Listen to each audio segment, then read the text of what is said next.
तैयारी की बात है तो इसमें कुछ एक लोगों का नहीं योगदान है, बहुत सारे लोगों का योगदान है। सवाल तो सच में बहुत आसान नहीं तो कठिन नहीं तो आसान भी नहीं है।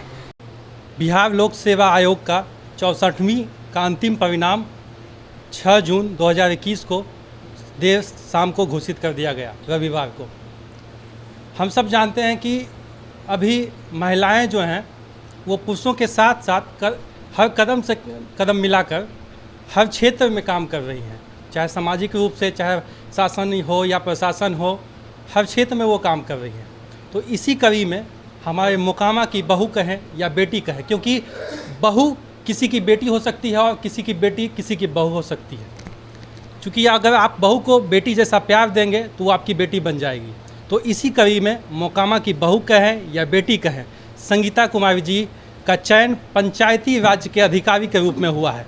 तो आइए जानते हैं उन्हीं से कि वो कैसा फील कर रही हैं और उन्होंने इस सफलता को हासिल करने के लिए उन्होंने क्या क्या किया। तो संगीता मैम, सबसे पहले कि आपकी आवाज़ की तरफ से आपको बहुत बहुत शुभकामनाएं। बहुत बहुत धन्यवाद सर। कैसा लग रहा है इस वक्त आप पंचायती राज्य के अधिकारी के रूप में बिहार लोक सेवा के द्वारा आप चयनित हुई हैं, कैसा लग रहा है? अच्छा लग रहा है और ये एक सफलता के साथ साथ एक जिम्मेवारी के रूप में मैं इसे लेती हूँ। तो इस सफलता को हासिल करने के लिए आपने, जैसे बहुत सारे लोग जो हैं वो कोचिंग का सहारा लेते हैं या फिर आज के दौर में ऑनलाइन है, ऑनलाइन से भी बहुत सारे लोग पढ़ते हैं।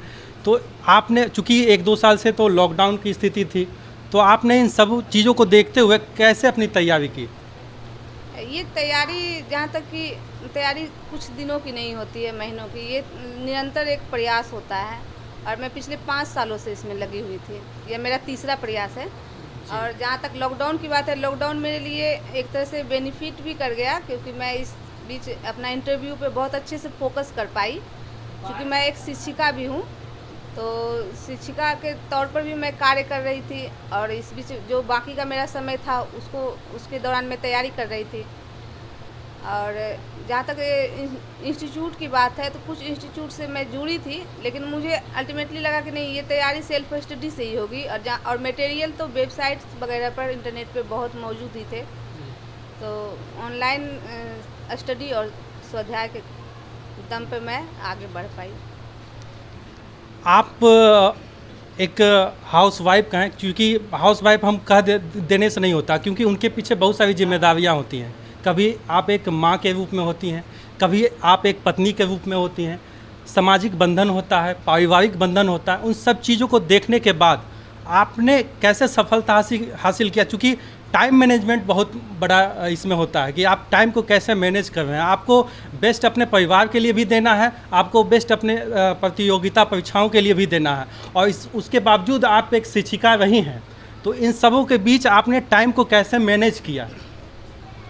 समय प्रबंधन का इसमें बहुत बड़ा योगदान होता है, इसमें कोई डाउट नहीं है। और आप एक स्ट्रेटजी लेकर चलते हैं, कोई कार्य योजना बनाते हैं और आपके अंदर वो जुनून होता है कि आपको करना है एनी हाउ, तो रास्ते मिलते हैं, बस बहाने को साइड करना होता है।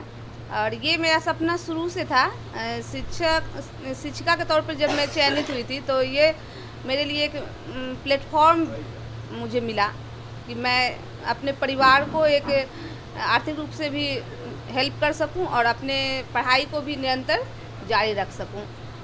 और जहाँ तक तैयारी की बात है, तो इसमें कुछ एक लोगों का नहीं योगदान है, बहुत सारे लोगों का योगदान है। घर परिवार, मेरे हस्बैंड, बच्चे और कुछ शिक्षकों, गुरुजनों का भी बहुत योगदान रहा है।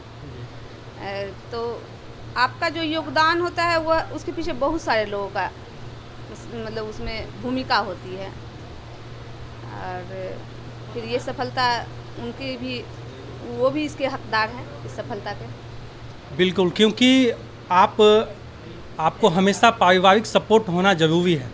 क्योंकि जब आप कभी एक माँ के रूप में होती हैं, पत्नी के रूप में होती हैं, और भी बहुत सारे परिवार हैं, सामाजिक बंधनें होती हैं, चूँकि हम इसी समाज में रहते हैं, तो इसे नेगलेक्ट करके कभी चल भी नहीं सकते हैं। तो बहुत सारी चीज़ें हमारे आसपास होती रहती हैं, तो उनको भी समय देना है, अपने प्रतियोगिता परीक्षाओं के लिए भी देना होता है। तो ऐसे में अगर कोई सफल होकर आगे आता है, तो उनसे हमें सीखने की ज़रूरत है कि उन्होंने कैसे अपने समय को मैनेज किया, उन्होंने कैसे तैयारी की। तो संगीता मैम, अभी क्या है ना कि कुछ लोग, बहुत सारे लोग ऐसे हैं जो आर्थिक रूप से कमज़ोर हैं, तो उनके लिए आप क्या कहना चाहेंगे कि मतलब आर्थिक रूप से वो कमज़ोर हैं, क्योंकि वो जब आर्थिक रूप से कमज़ोर हैं तो वो कोचिंग भी नहीं ले सकते हैं कहीं पे, क्योंकि इन सब परीक्षाओं के लिए कोचिंग काफ़ी ज़्यादा महंगी होती है। अगर अन्य प्रतियोगी परीक्षाओं के देखा जाए तो इससे महंगी होती है। तो जो आर्थिक रूप से कमज़ोर छात्र छात्राएँ हैं, तो वो कैसे इस परीक्षा में शामिल होकर सफल हो सकते हैं? तो उनके लिए आप क्या कहना चाहेंगे कि मतलब कैसे स्टडी मटेरियल को वो ले, या फिर बुक, इन सबों का रोल बहुत ज़्यादा होता है, तो वो इसको कैसे मैनेज करें? देखिए, सर्वप्रथम तो कोचिंग जो है, यदि ये मैंडेटरी नहीं कि कोचिंग आपकी सफलता की निशानी है, वो सुनिश्चित करती है, ऐसा कुछ नहीं। मैंने खुद कोचिंग नहीं किया है, और हाँ, कुछ डिस्टेंस मोड से मैं कोचिंग से ज़रूर कंसल्ट रही हूँ, लेकिन बहुत सारे मटेरियल्स जो हैं ऑनलाइन उपलब्ध हैं। और जहाँ तक बुक्स की बात है, तो आप बुक्स अब मीडियम पे डिपेंड करता है, हिंदी मीडियम है, इंग्लिश मीडियम है, और बुक्स आप बेस बनाइए, जो आपका बेस है विभिन्न विषयों में, उसके लिए आप एनसीईआरटी, इवन बीटीबीसी बुक भी इसमें उपयोगी साबित होगी बीपीएससी के लिए। और आप अपना बेस बनाइए, खुद का नोट्स बनाइए, करंट न्यूज़ से रहिए फोकस। और बहुत सारे ई मैगजीन्स, ई पेपर अवेलेबल हैं वेबसाइट पे। आजकल तो नेट बहुत इजी से उपलब्ध भी हो रहे हैं, तो आप उसका यूज करिए। तो मुझे नहीं लगता कि बाधक होंगे कि आप महंगे कोचिंग ना ज्वाइन कर पाएँ तो आपको सफलता नहीं मिलेगी, ऐसा कुछ टैबू नहीं रहेगा। मैम ने सही कहा कि कोई कोचिंग आपके सफलता का गारंटी नहीं ले सकता है। हाँ, वो मार्गदर्शक जरूर बन सकता है। और आज के समय में सबसे बड़ा हथियार आपके पास है, आपके घर में है, आपके पॉकेट में है, मोबाइल। हर मोबाइल आज इंटरनेट के ज़रिए जुड़ा हुआ है, तो आप उसके ज़रिए अपने परीक्षाओं की तैयारी आराम से कर सकते हैं। जैसा मैम ने कहा कि बहुत सारे स्टडी मटेरियल जो है इंटरनेट पे अवेलेबल हैं, और मैंने बहुतों को देखा कि सिर्फ इंटरनेट के माध्यम से उन्होंने सफलता हासिल की है। स्टडी मटेरियल हो, चाहे आजकल तो बुक भी ई बुक के माध्यम से आ गया है, तो उन्होंने इस इंटरनेट को अपना हथियार बनाया और सफलता हासिल किया। तो मैडम, इस वक्त आप पंचायती राज के अधिकारी के रूप में चयनित होकर जहाँ भी जाएंगी वहाँ काम करेंगी। तो इससे पहले आप शिक्षिका रही हैं, तो जहाँ आपका मतलब शिक्षा विभाग में, एडुकेशन में आपका एक लंबा कार्य अनुभव रहा है, आप हमेशा ट्रेनिंग के लिए जाती होंगी, और भी ब्लॉक के माध्यम से बहुत सारे काम होते हैं। तो पंचायती राज अधिकारी के रूप में क्या शिक्षा विभाग के तहत जो भी आपको जानकारी मिली, या फिर जो भी आपने अनुभवों को इकट्ठा किया, उसको वहाँ पे लागू करेंगी? एक शिक्षिका के तौर पे मैं पिछले 8 सालों से कार्यरत हूँ। मेरा स्कूल मध्य विद्यालय धुरानी टोला मोकामा में ही है, और मैं उसके साथ साथ बीएलओ के रूप में भी 2016 से कार्य कर रही हूँ। तो मैंने निर्वाचन को और जो शिक्षण व्यवस्था है उस सभी को बहुत करीब से देखा है, और उसकी जो ज़मीनी स्तर पे जो मतलब समस्याएं हैं या ज़रूरतें हैं उसको भी मैंने महसूस किया है। और इसमें एक और बात मैं जोड़ना चाहूँगी। मैं स्वयं एक गांव से, मतलब मेरा पैतृक गांव जो उरैन है लखीसराय ज़िला में, तो वो पूरा एक बिल्कुल अविकसित गांव है। वहाँ बिजली पानी की जो मूलभूत सुविधाएं होती है, बिजली तो हालांकि आ गया है, लेकिन अभी भी वहाँ बहुत सारी समस्याएं हैं। तो मैं गांव की जो ज़रूरतें हैं उसको बहुत करीब से जानी हूँ। तो हाँ, मेरा अनुभव इसमें बहुत काम आएगा कि मैं अपने जो भी कार्य है उस दौरान इसके विकास में कैसे उसको सही से उपयोग कर सकूँ। मैम, चूँकि आप सब जानते हैं, और मैंने पहले भी बता दिया, और भी न्यूज़ के माध्यम से आप सबको पता चल गया होगा, चूँकि एक माँ भी हैं, पत्नी भी हैं, तो आज के समय में बहुत सारी ऐसी महिलाएं हैं जो जब सामाजिक बंधन में बन जाती हैं, एक पारिवारिक बंधन में बन जाती हैं, तो उनको लगता है कि मेरा जीवन अब सिर्फ यही है।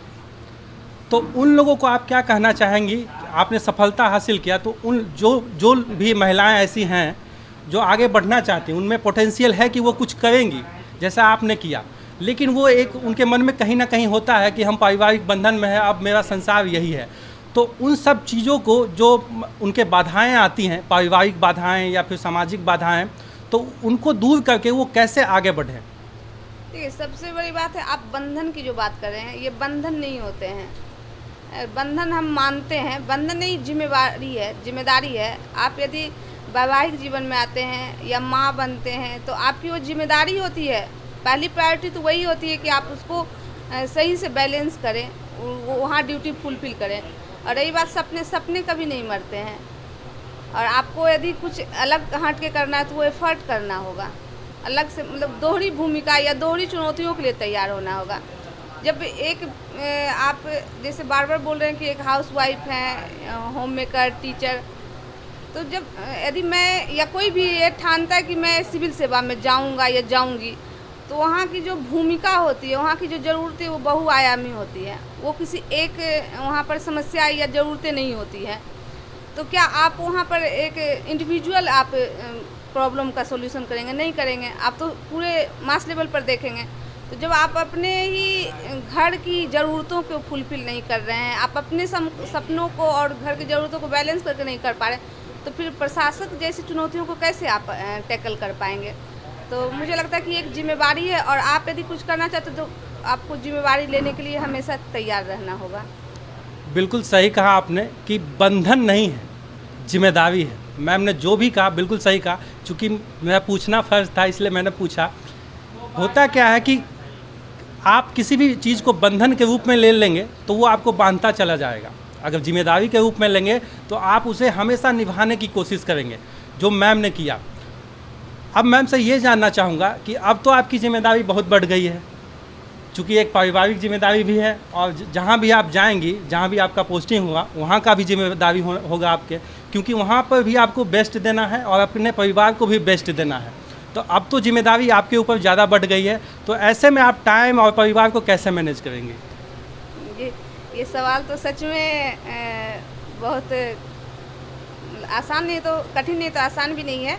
हाँ, ये जिम्मेवारी तो बढ़ी है। और देखिए, जब हम गृहस्थ जीवन में आते हैं तो कोई भी अकेले नहीं आप सफ़र कर सकते हैं। वो आपका जीवन साथी का बहुत बड़ा उसमें सहयोग होता है, योगदान होता है। इस सफलता में भी उनका योगदान रहा है, और आगे की भी जो भी मेरी जर्नी रहेगी उनमें उनका पूरा भरपूर सहयोग रहेगा, और तभी मैं आगे कर पाऊँगी। और मुझे इसमें कहीं से कोई शक नहीं है, निस्संदेह उनका सहयोग रहेगा। और जहाँ तक बैलेंस करने की बात है तो फिर देखते हैं आगे। तो बिल्कुल मैं आगे निकली हूँ कि बैलेंस करना है, आगे तैयार रहना है।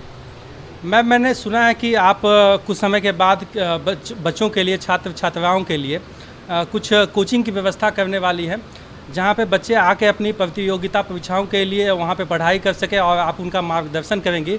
तो इस बारे में थोड़ा सा आप मुझे बताएं। एक इस तैयारी करने से पूर्व और शिक्षिका बनने से पूर्व भी मैं होम ट्यूशन के तहत बच्चों को पढ़ाती थी, चैरिटी बेस भी। और कुछ बच्चियां तो अभी ग्रेजुएशन भी करके आगे बढ़ चुकी है। मैं उनको बार बार प्रेरित करती हूँ। और मैंने उसमें एक चीज़ बहुत करीब से देखा कि जो कमी रही है कि पहले तो बच्चे बहुत उत्साहित होते हैं कि हाँ ये करना है, और फिर वो धीरे धीरे मंद पड़ जाते हैं। उनका जो उत्साह है ना, समय के साथ ख़त्म हो जाता है। तो वो बनाए रखने के लिए मार्गदर्शन बहुत ज़रूरी है। तो वो मोटिवेशन कहीं न कहीं हमें एक प्रॉपर संस्था, इंस्टीट्यूशन से ही मिलता है। वो एक जगह होता है जहाँ पर कि हम एक सही गाइडलाइन प्राप्त कर सकें। तो इसके लिए मैंने महसूस किया क्योंकि बच्चियों के लिए और महिलाओं के लिए इसकी आवश्यकता मोकामा में सख्त है। और मैं पहले भी चाहती थी, लेकिन कहते हैं ना कि जब तक आप सफल नहीं होंगे तो लोग आपकी बात को नहीं मानेंगे। और सच में आप पहले खुद कुछ हासिल कर ले, तभी तो आप दूसरे को मदद कर सकेंगे। तो मैं इसमें प्रयासरत हूँ और कोशिश करूँगी कि एक टीम बनाया जाए और यहाँ पर एक प्लेटफॉर्म दिया जाए।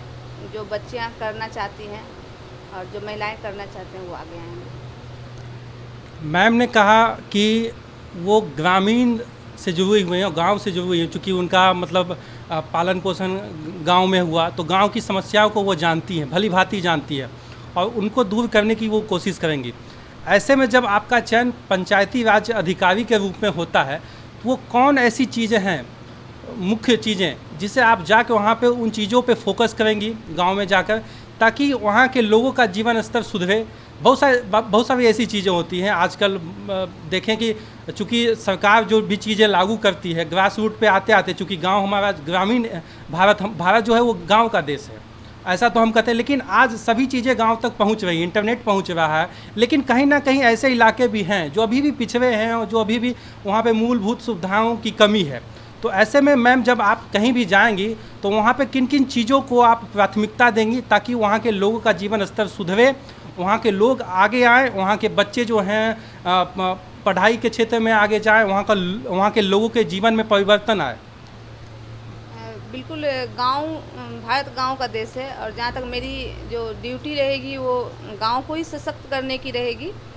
और जहाँ तक गांव के यदि विकास की प्राथमिकता को देखा जाए तो सबसे पहले तो यही रहेगा कि मूलभूत सुविधाएं जो वहाँ है, जो उनमें कमी है, उसको प्रॉपर रूप से बहाल किया जाए। शिक्षा, स्वास्थ्य, आवागमन के जो साधन हैं परिवहन के, फिर वहाँ जल जीवन और एक जो डिजिटल इंडिया का जो अभी अभियान चला हुआ है, जिससे कि गांव का जो कनेक्टिविटी है शहरों की ओर जुड़ता जा रहा है। हमारे जो पूर्व राष्ट्रपति थे APJ अब्दुल कलाम आज़ाद, वो बोले थे कि जब तक हमारा जो गांव है वह विकसित नहीं होगा तब तक पूरे देश, बिहार या देश के विकास की हम कल्पना नहीं कर सकते, वो बेमानी है। तो कोशिश रहेगा कि गांव में जो भी सुविधाएं, शहरों जैसी सुविधाएं हैं, वो इंटरनेट फैसिलिटी हो, आवागमन के साधन हो, उन सभी पे मेरा फोकस रहेगा और सरकारी योजनाओं का फुलफिल रूप से वहाँ पर क्रियान्वयन हो। डिजिटल इंडिया, इस वक्त गांव को अगर सशक्त करना है तो ये एक बड़ा हथियार है। जैसा प्रधानमंत्री भी कहते हैं कि डिजिटल इंडिया के तहत हम गांव में बहुत सारी चीज़ों को लागू कर सकते हैं, गांव वाले लोगों की सहायता कर सकते हैं। तो इस वक्त जब डिजिटल इंडिया का ज़माना है, बहुत सारी चीज़ें, खबरें जो हम मोबाइल के ऊपर देख लेते हैं, इंटरनेट के ऊपर, लेकिन इस वक्त कोविड का दौर है और वैक्सीनेशन प्रोग्राम पूरे देश में जोर शोर से चलाया जा रहा है। लेकिन कहीं ना कहीं ग्रामीण इलाकों में अभी भी बहुत सारे भ्रम हैं, कोई कुछ कह रहा है, कोई कुछ कह रहा है वैक्सीन को लेकर कि हम वैक्सीन नहीं लगाएंगे, क्योंकि किसी के मन में शंका है कि वैक्सीन से वो बीमार हो रहे हैं, कोई बोल रहा है कि वैक्सीन से वो मर रहे हैं। बहुत सारी भ्रांतियाँ जो हैं गांव में इस तरह की होती हैं। तो इस वक्त जब हम डिजिटल इंडिया की बात करते हैं तो गांव वालों को वैक्सीनेशन प्रोग्राम से जोड़ने के लिए हम क्या क्या कर सकते हैं, उनके भ्रांतियों को दूर करने के लिए क्या क्या कर सकते हैं, इस वक्त बहुत ज़रूरी है। क्योंकि अगर विदेशों में देखा जाए तो वो अपने वैक्सीन प्रोग्राम को बहुत तेज़ी से बढ़ा रहे हैं, हालांकि हमारा देश भी वैक्सीनेशन प्रोग्राम को बहुत तेज़ी से रन कर रहा है, लेकिन कहीं ना कहीं हमारे जो ग्रामीण इलाके हैं वहाँ कहीं ना कहीं इस गति में धीमी आई है। तो मैम से जानना चाहेंगे कि वो पंचायती राज के अधिकारी के रूप में जब कहीं भी वो पोस्टिंग लेंगी तो उस गांव वालों को किस तरीके से वैक्सीन प्रोग्राम से अवगत कराएंगी, इस कोरोना से अवगत कराएंगी कि ये कितना खतरनाक है। हम सब ने देखा है कि मतलब पिछले 1-2 वर्षों में कितना भयावह स्थिति हुआ है, हम सब ने देखा है, ये किसी से छुपाने और छुपने की बात नहीं है। तो अभी भी गाँव वाले के मन में कहीं ना कहीं एक शंका है वैक्सीन को लेके, हालांकि वो जानते हैं कि कोरोना है लेकिन वैक्सीन लेने से कतरा रहे हैं। तो मैम से जानना चाहेंगे कि वो जब कहीं भी पोस्टिंग लेंगी तो आसपास के इलाकों में, गांव में कैसे वो वैक्सीनेशन प्रोग्राम को लेकर गांव वालों को जागरूक करेंगी कि जब आप वैक्सीन लेंगे तभी आप सुरक्षित रहेंगे, क्योंकि वैक्सीन ही आपका एक सुरक्षा का उपाय है, आपका एक कवच है। चूँकि पूरी दुनिया में वैक्सीन जोरों शोरों से चल रहा है, लेकिन हमारे देश में भी चल रहा है, लेकिन गांव में कहीं ना कहीं इसकी गति जो है धीमी है। तो मैम से जानना चाहेंगे कि वो कैसे गांव वालों को इसके लिए जागरूक करेंगी। वैक्सीन के लिए जागरूकता की जहाँ तक बात है, और एक प्रशासनिक अधिकारी रूप में मेरी जिम्मेवारी और भी ज़्यादा बढ़ जाती है। एक नागरिक रूप में तो मेरी जिम्मेवारी है ही, मैंने खुद भी वैक्सीन का प्रथम डोज ले लिया है। तो इस जिम्मेदारी के तहत और जागरूकता बढ़ाने की जो बात है, इसमें बहुत सारे लोगों के बीच में संदेश फैलाया जा सकता है। जैसे जीविका समूह है, स्वयंसेवक संगठन के तहत, नुक्कड़ नाटक के तहत गांव में प्रचार किया जा सकता है कि नहीं, जो भी भ्रांतियां हैं वो गलत हैं। और एक प्रशासनिक अधिकारी और भी लोगों को खुद भी वैक्सीनेशन करवा करके हम लोग उदाहरण प्रस्तुत कर सकते हैं कि देखिए हम लोग भी वैक्सीन ले रहे हैं और ऐसा कुछ नहीं है। उन लोगों में शिक्षा और जागरूकता की कमी के कारण जो भी भ्रांतियाँ फैल रही है उसको हम लोग दूर करने की कोशिश करेंगे और अधिक से अधिक लोगों का वैक्सीनेशन करवाएंगे। तो ये थी संगीता कुमारी जी, जिनका बिहार लोक सेवा आयोग में पंचायती राज के अधिकारी के रूप में 64वीं बैच में सिलेक्शन हुआ है। अब हम उनके परिवार के लोगों से मिलेंगे उनके पतिदेव से मिलेंगे, उनके बच्चे से मिलेंगे। चूँकि कोई भी अगर सफल होता है तो उसकी सफलता के पीछे बहुतों का साथ होता है। मेंटली रूप से परिवार वाले बहुत हेल्प करते हैं। तो उनके फैमिली से हम जानेंगे कि उन्होंने कैसे मैम का सहायता किया, चूँकि वो घर को भी देखना है, चूँकि वो शिक्षिका भी रही हैं इसके पहले, तो उन्होंने कैसे तैयारी की और उनके घर वालों ने इसमें उनका मदद कैसे किया, तो उनके परिवार से हम मिलेंगे। तो इस वक्त संगीता कुमारी जी के फैमिली यहाँ पे हैं, उनके पतिदेव हैं, उनके बच्चे हैं, लड़के हैं। तो आइए जानते हैं उनसे, संजीव जी से, कि कैसे उन्होंने अपनी पत्नी का हर कदम पे साथ दिया। क्योंकि जब आप शादी करने जाते हैं तो उस वक्त आप फेरे के समय सभी कस्में वादे खाते हैं कि हम सभी साथ देंगे, लेकिन आप लोग देखते होंगे समाज में बहुत सारी चीज़ें होती है, लेकिन इन्होंने वो साथ दिया, एक्चुअल रूप में इन्होंने वो साथ दिया। तो इनसे जानते हैं कि वो अपने पत्नी को किस तरीके से उन्होंने आगे बढ़ाने में मदद किया, उनके पढ़ाई को लेके, चूँकि वो शिक्षिका भी रही हैं, तो कैसे उनका हेल्प किया। टाइम मैनेजमेंट होता है और फैमिली के ऊपर भी दायित्व होता है, और इनको एक फैमिली की जिम्मेदारी भी एक्स्ट्रा बर्डन हो गई होगी, क्योंकि वो एक शिक्षिका इससे पहले भी रह चुकी हैं और अभी भी वो जहाँ भी जाएंगी तो हो सकता है परिवार को कभी कभी प्रशासक और शासन वाला जो काम होता है उसमें कहीं ना कहीं परिवार को थोड़ा सा मिसमैनेजमेंट हो जाता है कि हम समय कहीं नहीं दे पाते हैं, कुछ ऐसी इमरजेंसी आ जाती है। इसको हम कोई गलत रूप में नहीं ले सकते हैं, क्योंकि हमारे देश में बहुत सारी चीज़ें ऐसी आती है, चाहे हम बाढ़ के रूप में ले लें या फिर भूकंप के रूप में ले लें।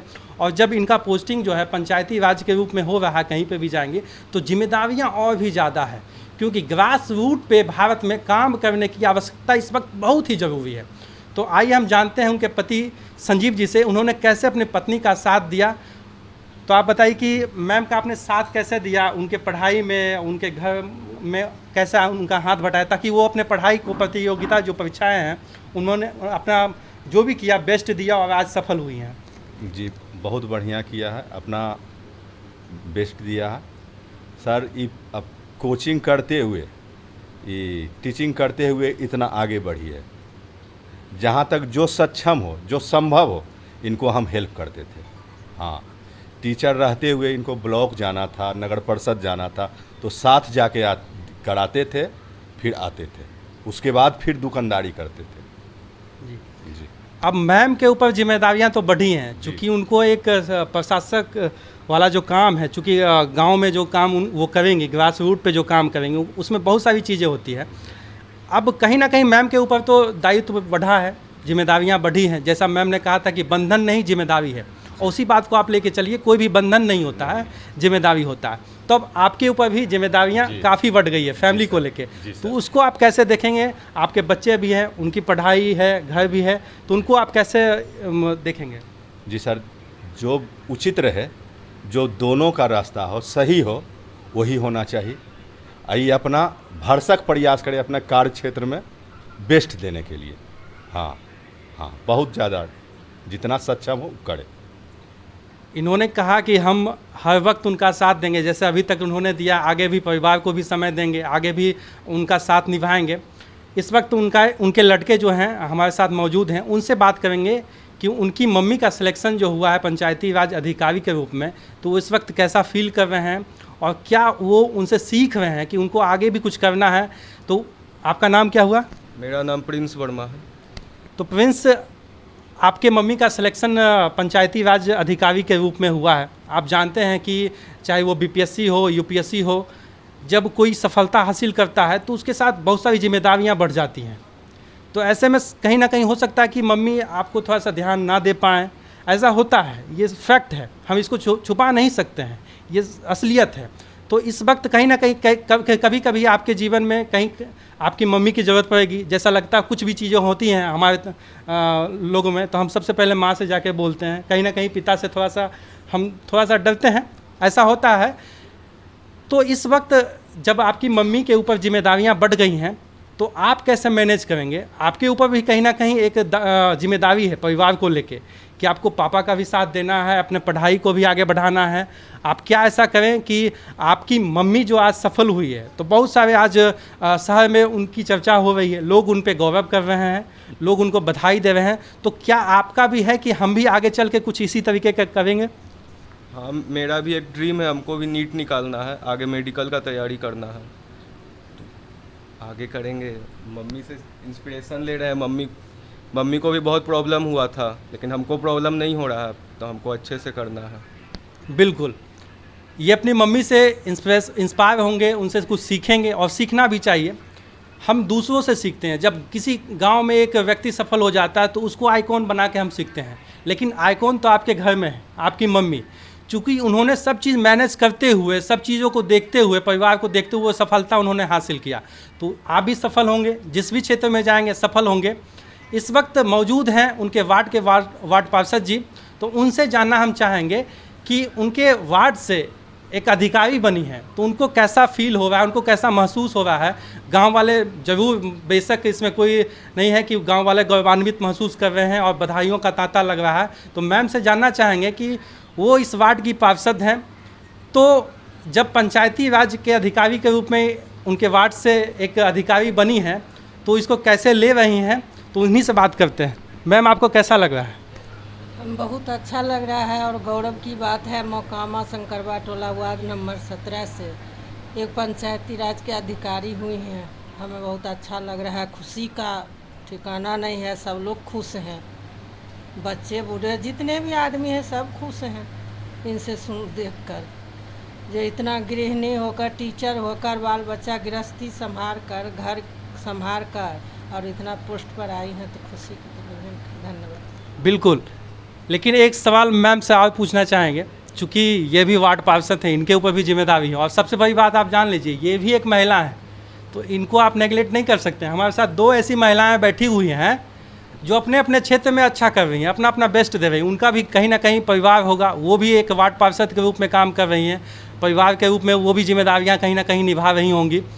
तो मैम से ये जानना चाहेंगे कि उनके वार्ड से एक पंचायती राज के अधिकारी के रूप में चयनित हुई हैं, तो जब कहीं भी ये पोस्टिंग लेके जाएंगी, वहाँ पे कुछ काम करेंगी, उनसे सीखेंगे, वहाँ पे ग्रास रूट पे जो काम करेंगी, तो क्या मैम जब आप एक दूसरे के साथ कभी बैठेंगे छुट्टी में, ऐसे मतलब टाइम पास करेंगे, मतलब होता है कि औरतों बैठते हैं, तो मैम आप इनके द्वारा वो कौन कौन सी ऐसी बातें हैं जो आप भी एक वार्ड पार्षद हैं, तो आप भी चाहेंगे कि मैम आपको कुछ बताएं ताकि आपके वार्ड में और भी अच्छा काम हो सके? हाँ जी, बिल्कुल, प्रगति हो। क्योंकि इस वक्त जो पहला गांव, चाहे गांव का मुखिया हो, चाहे वार्ड का कोई वार्ड पार्षद हो, वही इस वक्त लोगों को देखता है। चाहे सरकार का कोई भी काम हो, सबसे पहले वही गांव वालों को जागरूक करते हैं, चाहे किसी भी तरीके से हो। कोरोना काल में भी हम देख लें, इन लोगों की जिम्मेदारियां बढ़ी हैं। तो आप मैम से कभी ना कभी इस बारे में ज़रूर बात करेंगी कि हम अच्छा क्या कर सकते हैं, और इस बारे में राय मशवरा सलाह ज़रूर लेंगी। हाँ, ज़रूर लेंगे राय मशवरा, क्या हो सकता है, क्या कर सकते हैं आगे, जो करने पर अच्छा लगे। मैम को बताना ही पड़ेगा अगल पर। नहीं, मैम तो बहुत, मैम से तो हम भी इंस्पायर हैं। इनका जिस तरह से ये भी अपने काम को, मतलब प्रोफेशनल लाइफ और पर्सनल लाइफ दोनों को बैलेंस करके कर रहे हैं। और देखिए, एक जॉब में तो हम एक बार सफलता कर लेते हैं, वो अल्टीमेटली सफलता रहता है आप रिटायरमेंट तक। लेकिन ये जो मतलब एक जो सफलता हासिल करते हैं, वो फिर से दोबारा फिर जनता के दिलों में जगह बना करके फिर से सफलता हासिल करना, ये कहीं न कहीं इनके कार्य की जो कार्य कर रहे हैं उसका जीत है। तो ये थी संगीता मैम जी, जिनका बिहार लोक सेवा आयोग में चयनित हुई हैं एक पंचायती राज अधिकारी के रूप में 64वीं में। तो हम सब उनको बधाई देते हैं, आपकी आवाज़ की तरफ से उनके पूरे परिवार को हम बधाई देते हैं, शुभकामनाएं देते हैं कि आगे आप जहां भी जाएं अपने दायित्व को अच्छा करें, अपने परिवार के लिए जो भी आपके ऊपर जिम्मेदारी आएंगी पंचायती राज के अधिकारी के रूप में उनके लिए, और उनके वार्ड के पार्षद के रूप में उनके साथ बैठी हुई हैं, तो उनको भी आगे हम कहना चाहेंगे कि आपके अधिकारी हुई हैं आपके वार्ड से, तो आप लोग भी वार्ड में देखेंगे कि किस तरीके से हमें करना है, और लोगों को इंस्पायर करेंगे। जो भी छात्र छात्राएं होंगी उनको भी इंस्पायर करेंगे कि देखिए हमारे वार्ड से ऐसा हुआ है, आप लोग भी इंस्पायर होइए। जो भी बच्चे हैं, जो भी इस तरीके की प्रतियोगिता परीक्षाओं की तैयारी कर रहे हैं, उनको भी आप लोग जरूर इंस्पायर करेंगे इस बारे में। बिल्कुल बिल्कुल, इसमें ये तो एक जिम्मेदारी भी है कि हम ये बच्चियों को, महिलाओं को और भी बच्चों को इंस्पायर कर सकें। और जहाँ तक जो भी हमसे हो पाएगा इंस्टीट्यूट के थ्रू या पर्सनल भी किन्हीं को से हेल्प चाहिए तो उसके लिए मैं हमेशा तैयार रहूँगी। और जहाँ तक समय की कमी रहेगी तो इसके लिए मैं क्षमा प्रार्थी रहूँगी। हाँ, जब समय मिलेगा तो मैं ज़रूर देना चाहूँगी कि हाँ, बच्चे आगे बढ़ें, उनको मेरा मार्गदर्शन मिले। तो फिर से आपकी आवाज़ के तरफ से मैं सूरज कुमार, हमारे एडिटर जो हैं मुन्ना जी, उनके तरफ से पूरे मोकामा वासियों के तरफ से मैम को एक बार फिर से शुभकामनाएं देता हूं, उनके पूरे परिवार को शुभकामनाएं देता हूं, उनके वार्ड पार्षद जी को भी शुभकामनाएं देता हूं कि इसी तरीके से आप लोग शिक्षा का अलख जो है जगाए रखिए। चूँकि क्या होता है ना कि कहीं ना कहीं कई बार निराशा जब हाथ लगती है तो हम लोग टूट जाते हैं। तो लेकिन जब ऐसे ऐसे चीज़ें हमारे समाज में होता है तो हमें भी कहीं लगता है कि नहीं, हम भी कर सकते हैं। तो इन सबों को देखते हुए फिर से एक बार हम सभी को शुभकामनाएं देते हैं, इनके पूरे परिवार को शुभकामनाएं देते हैं। मैं सूरज कुमार, कैमरामैन विशाल के साथ मोकामा। धन्यवाद।